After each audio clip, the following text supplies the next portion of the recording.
बिस्मिल्लाहिर्रहमानिर्रहीम। अस्सलामुअलैकुम। Welcome to AS novels इन। कैसे हैं आप सब? उम्मीद है खैरियत से होंगे। आज जो कहानी मैं आपके लिए लाई हूँ उसका नाम है हुस्ने निगाह और उसे तहरीर किया है सनिया उमैर ने। तो आइए शुरू करते हैं। बेगम फ़िरोज़ा के अंदाज़ व अतवार मिसाली थे। उनके सलीके और रहन सहन से लेकर उनके असर व रसूख और खरे खोटे की पहचान तक के चर्चे होते थे। फिर भी ताज्जुब की बात थी कि उनकी सबसे ख़ास सिफ़त जिसके बग़ैर उनकी बाकी तमाम सिफ़ात बिना खुशबू के फूल की मानिंद हो जाती थी, कभी ज़िक्र महफ़िल नहीं बनी थी। और वो सिफ़त बिलाशुबा उनकी तेज़ से तेज़ नज़र थी। वो नज़रों से बड़े बड़े काम ले लेती थीं जो अगर ज़ुबान और हाथ से लिए जाते तो उन पर उंगली उठने का बाइस बन जाते। नज़र का क्या है, वो ना दलील है ना सबूत। उसकी बिना पर कौन उन्हें मोर्दे इल्ज़ाम ठहरा सकता था। शक्ल सूरत में वो औसत दर्जे की थी, मगर पहनने ओढ़ने का जो ढंग उन्होंने पाया था उसके बाइस शहज़ादियाँ भी उनके आगे घुटने टेकती थीं। शोहर की अच्छी आमदनी उनका कमाल नहीं था, लेकिन उस आमदनी को सही जगह खर्च करके रख रखाव का जो मेयार बेगम फ़िरोज़ा ने कायम किया, उसने उन्हें खाते पीते लोगों की फहरिस्त से निकाल कर रईसों की कितार में खड़ा कर दिया था।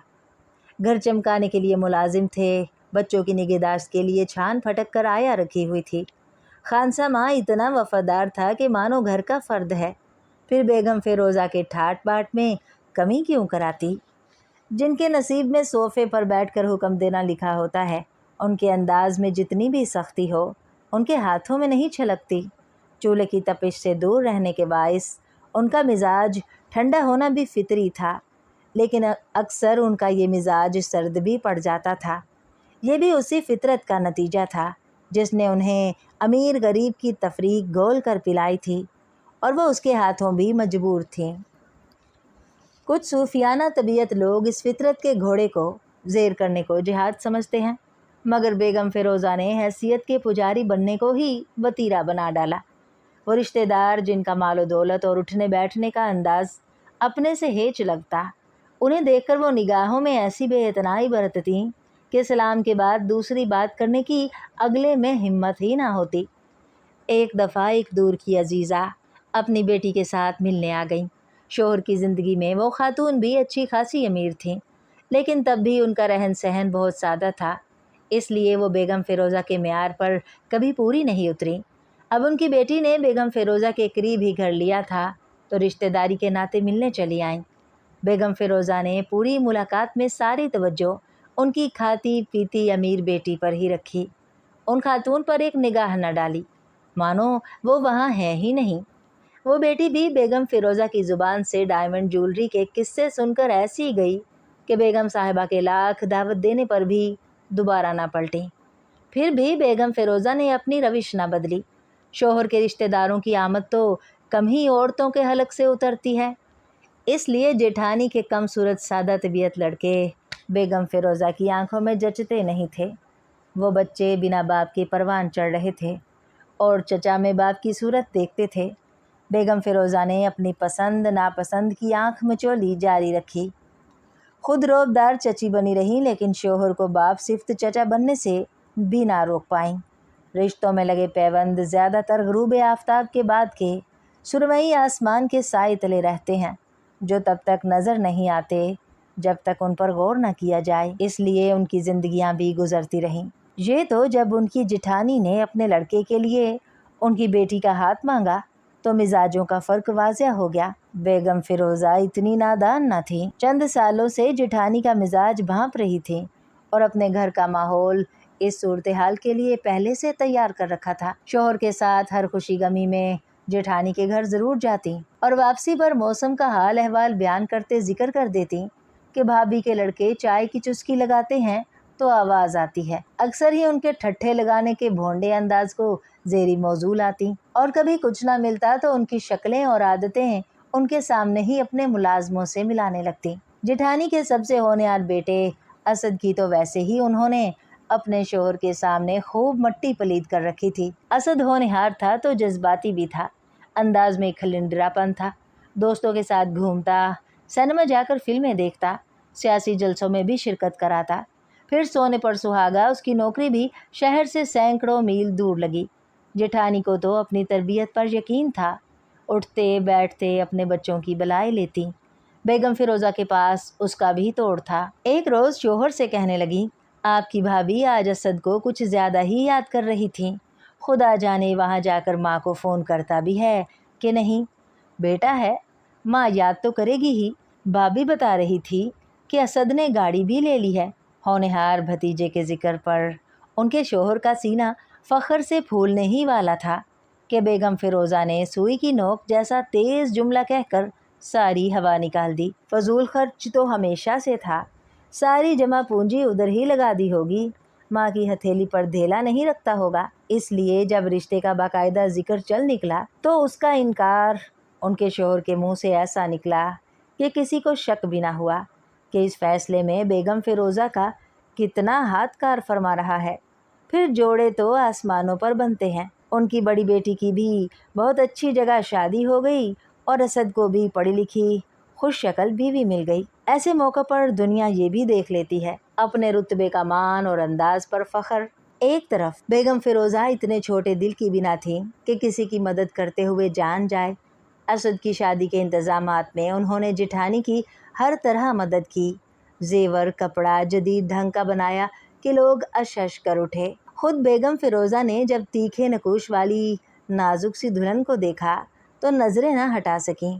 सच था, नसीब से कोई नहीं छीन सकता। वो असद जिसकी कमसूरती के ज़िक्र को वो दोहरा दोहरा कर बदसूरती के किस्से में तब्दील कर देती थी, उसको इस कदर हसीन और तमीज़दार बीवी मिली कि उसकी अगली नस्ल पैदा हुई तो गोल मटोल गोरी चिट्टी भी थी और वक्त गुजरने के साथ फैशन के मुताबिक पढ़ी लिखी और स्मार्ट भी। असद की बात गुजरे मौसमों के किस्से की तरह याद माजी बन गई तो उनकी नंद का बेटा अमाद उन्हीं के शहर में पढ़ने आ गया। उसकी रिहाइश हॉस्टल में थी।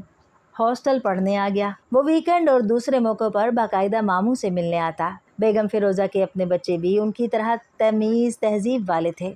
बस कम उम्री का तकाजा था कि सबसे हंस कर मिलते और दोस्ती बढ़ा लेते। ख़ानदान में एक बार फिर सरगोशियाँ होने लगीं कि बेगम फिरोज़ा दरमियानी बेटी ज़रूर अमाद के साथ मंसूब कर देंगी, मगर बेगम फिरोज़ा उंगली पकड़ाती थी तो ध्यान रखती थी कोई हाथ पकड़ने की जुर्रत ना कर बैठे। एक रोज़ ज़ोहराने पर सब जमा थे। अमाद भी यूनिवर्सिटी की कोई बात संजीदगी से सुना रहा था। बोलते बोलते उसने कोफ्तों से भरे डोंगे को प्लेट के करीब किया और एक कोफ्ता प्लेट में डाला। फिर दूसरा कोफ्ता चम्मच में भरा ही था कि बेगम फिरोज़ा की गर्दन तन गई। अमाद ने दूसरा कोफ्ता डोंगे से निकाला। वहाँ बेगम फिरोज़ा ने गर्दन आगे करके डोंगे में झांका। अमाद चम्मच प्लेट तक ले जाने लगा तो बेगम फिरोज़ा भी गर्दन लहराते हुए चम्मच का ताक़ुब करने लगी। अमाद ने कोफ्ता प्लेट में डाल दिया और बेगम फिरोज़ा ने प्लेट से 2 इंच दूर रुककर प्लेट को ऐसा घूरा कि मोजज़ा ही था जो शोरबा दोबारा उबलने नहीं लगा। अमाद डोंगे का चम्मच हाथ में पकड़े शर्मिंदगी से पसीने पसीने हो गया और फ़ौरन एक कोफ्ता प्लेट से निकालकर वापस डोंगे में डाल दिया। बेगम फिरोज़ा वापस कुर्सी पर सुकून से बैठकर खाना खाने लगी। भाई नज़रों से काम लेना तो कोई उनसे सीखे। अपनी निगाहों से अपनी नापसंदीदगी वो बारहा वाज़ेह कर चुकी थी। फिर भी भाई की मोहब्बत में नंद ने रिश्ता भिजवाया। इस बार बेगम फिरोज़ा को अपनी बात मनवाने में कुछ ज़्यादा दुश्वारी हुई, लेकिन आखिर सिक्का उन्हीं का चला। ऐसी बातों से ज़िंदगी नहीं रुकती। ये किस्सा भी तमाम हुआ तो उनकी नंद अमाद के लिए एक खूबरू डॉक्टर बहू ले आईं। ज़िंदगी उनकी भी गुजरती रही। बड़ी बेटी बाल बच्चेदार और खुशबाश थी। दूसरी को शान से ब्याह कर कनाडा रुखसत किया और तीसरी के लिए रिश्ते की तलाश जारी रखी, जो चलती रही और कई साल तक जारी और सारी रही। दिन ब दिन मेयार बढ़ते बढ़ते बेगम फिरोज़ा का मेयार इतना बुलंद हो गया था कि कोई रिश्ता ना भाता था। हत्ता कि बेटे की शादी भी कर दी और दादी भी बन गई। लड़कों के लिए छान पटक कर लड़की ढूंढने वाली माँओं की तो फिर दाल गल जाती है, लेकिन लड़कियों की माएँ बर वक्त फ़ैसला ना करें और महज अना में आकर मुनासिब रिश्तों को मामूली कहकर ठुकरा दें तो छान फटक करने के बाद जूतियाँ घिसाने की नौबत आ जाती है। لیکن بیگم فیروزہ اتنی جلدی گھبرانے والوں میں سے نہیں تھی۔ ان کی اصل آزمائش تو تب سر پر آئی جب کینیڈا والی بیٹی کی بیوگی کی خبر آئی۔ 2-4 سال تو ان کے خاندان پر یوں گزرے جیسے کسی نے مٹھی میں بھینچ کر مسل دیا ہو۔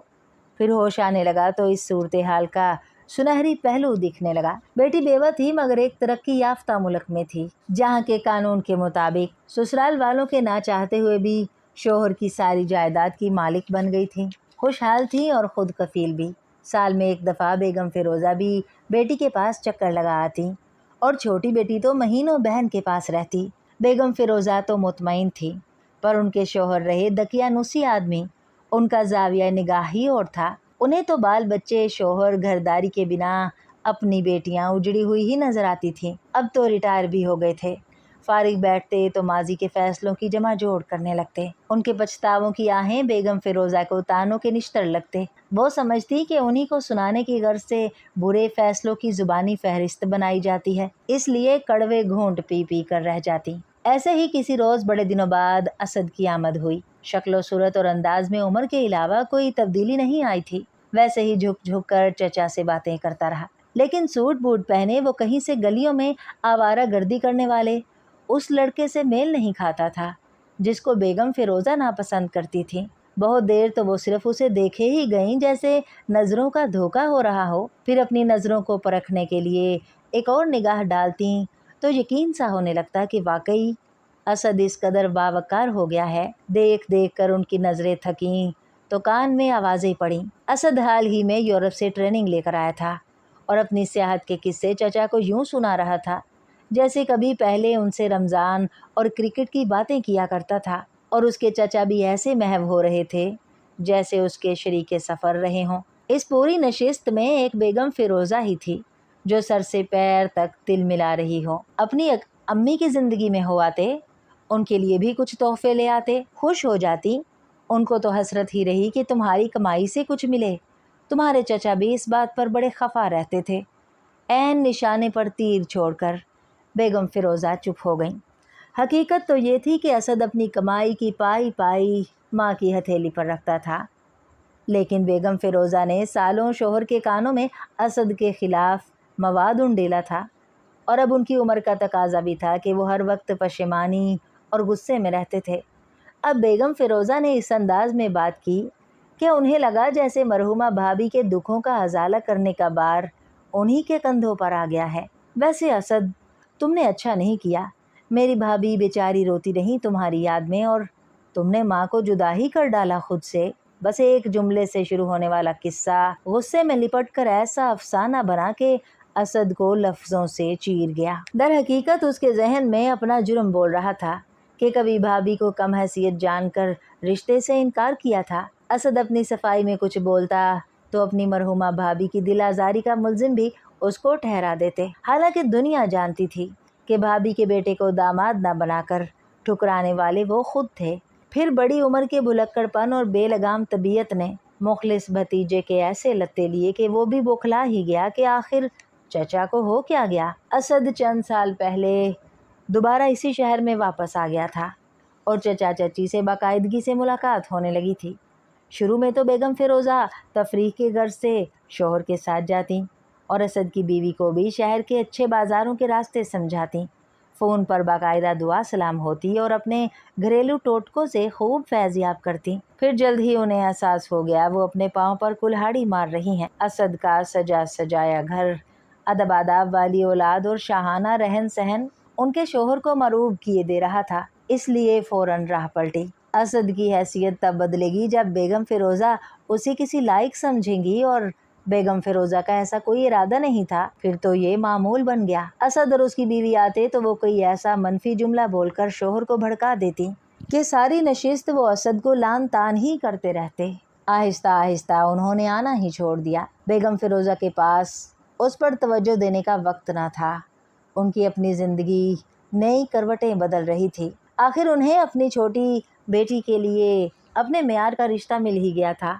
خوب کماؤ اور کھاتا پیتا داماد ڈھونڈا تھا جس کی کوٹھی اتنی شاندار تھی کہ جانے والا گردن اٹھا اٹھا کر دیکھتا تھا۔